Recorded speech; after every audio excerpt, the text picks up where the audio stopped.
सभी भक्तों को जय बाबा की। एक बार फिर मैं आप सभी भक्तों के समक्ष उपस्थित हुआ हूँ भक्ति सागर पंचद्वार बराड़ाधाम चैनल के माध्यम से।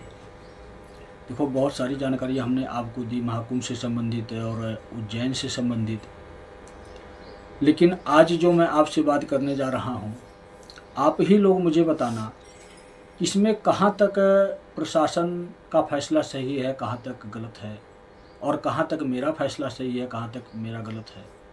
मतलब ये कि महाकाल का जलाभिषेक करने की परमिशन हमने मांगी थी, हमें तो परमिशन प्रशासन ने दी नहीं। लगभग 15-20 दिन पहले एप्लीकेशन लगाया था, लेकिन एप्लीकेशन पर गौर नहीं किया गया। इसके बाद तत्काल में एक और एप्लीकेशन लगाया,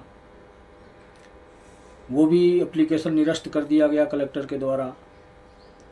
तो हम अपना कार्य पूर्ण नहीं कर पाए, इसलिए महाकाल ने उज्जैन नगरी का त्याग कर दिया हमेशा के लिए। जब तक युग परिवर्तन पूर्ण नहीं हो जाएगा तब तक वहाँ नहीं जाएंगे, और जाएंगे भी तो मेरी इच्छा से, क्योंकि उन्होंने मुझे ये स्वयं कहा है कि जब तू कहेगा, जब तेरी इच्छा प्रकट होगी तभी मैं वहाँ जाऊँगा, और युग परिवर्तन से पहले तो मैं इच्छा प्रकट करूँगा ही नहीं।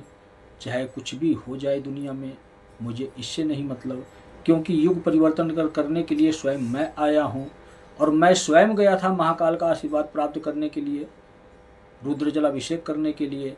जब मेरी इच्छा नहीं पूर्ण हुई, जब मैं उनके क्रोध को शांत नहीं कर पाया, तो ये क्रोध दुनिया में ही दिखाई देगा। मैं ये पूछता हूँ आप लोगों से कि क्या एक तपस्वी जीवन व्यतीत करने वाले इंसान को, जो चोले में गया हो, ऋषि मुनि के स्वरूप में गया हो, रुद्र जलाभिषेक करने के लिए, यज्ञ करने के लिए, धर्म को स्थापित करने के लिए, तो उसको प्रशासन परमिशन नहीं दे सकता है?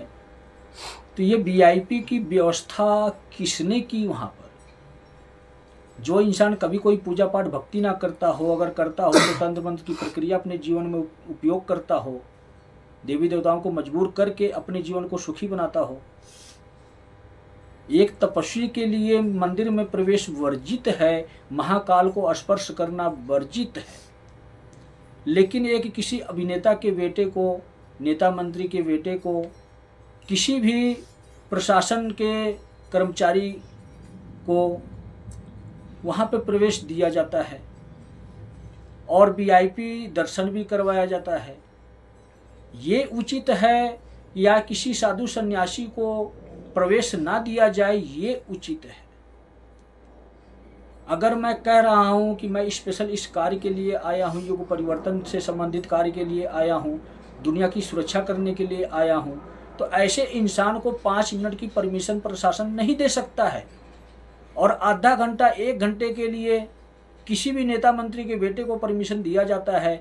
क्योंकि मैं ये शब्द आज इसलिए कह रहा हूँ, ये वीडियो मैं पहले भी बना सकता था, लेकिन पहले नहीं बनाया, क्योंकि वापस आने के बाद फिर मेरी इच्छा से ही 1 हफ्ते के अंदर अंदर ही किसी प्रशासन के कर्मचारी के बेटे को वहां पर दर्शन के लिए जो प्रवेश दिया गया, क्यों दिया गया? जब नेता मंत्री के बेटे जा सकते हैं तो कोई साधु संत महात्मा क्यों नहीं जा सकता अंदर तक? आज यही कारण है। इसी को कहते हैं कि कलयुग इंसान पर हावी हो चुका है, सबकी बुद्धि भ्रष्ट हो चुकी है। चाहे शासन प्रशासन हो, चाहे साधारण इंसान हो, चाहे साधु संत महात्मा हो, कोई भी ऐसा इंसान नहीं है जो कलयुग के वश में ना हो। इसीलिए मुझे अस्वीकार किया गया, प्रवेश नहीं दिया गया, और प्रवेश नहीं दिया गया कि आज यही वीडियो बनाने के लिए मैंने उसी वक्त ही वापस आने के 3 दिन बाद ही ये कार्य कर दिया। नेता मंत्री के बेटे को जो है वहाँ भेज दिया और वो गया। आज प्रशासन खुद अपने सवालों को घेरे में फंस चुका है, मुझसे वो सवाल नहीं कर सकता। इसीलिए तो दुनिया को मैं चला रहा हूँ, प्रशासन भी मेरे हाथ में ही है। मुझे सत्य स्थापित करना है, और इस सत्य को स्थापित करने के लिए जो बाधा बनेगा उस बाधा को हटा दूंगा, चाहे कोई भी इंसान क्यों ना हो। यही मेरी खासियत है। तो आप लोगों से मैं सवाल करता हूं, इस दुनिया के जितने भी इंसान हैं, जितने भी महाकाल भक्त हैं, कि ये फैसला क्या सही था प्रशासन का? मुझे प्रवेश नहीं दिया गया और आज प्रवेश ना देने का कारण ही यही है कि जो 17 तारीख का मैंने वक्त दिया है उज्जैन की नगरी का, महाकाल प्रशासन सतर्क रहे संभालने के लिए माहौल को, क्योंकि ये महाकाल का तांडव है। प्रशासन की गलती है, प्रशासन ने परमिशन नहीं दी एक साधु संत महात्मा को, जो भी स्वरूप आप समझो दुनिया वालों। जब अन्य साधारण लोगों को परमिशन दी जाती है वहां तक जाने की, नहीं परमिशन मिलती है तो जबरदस्ती अपने राजनीतिक पद के ऊपर आधार पर चले जाते हैं।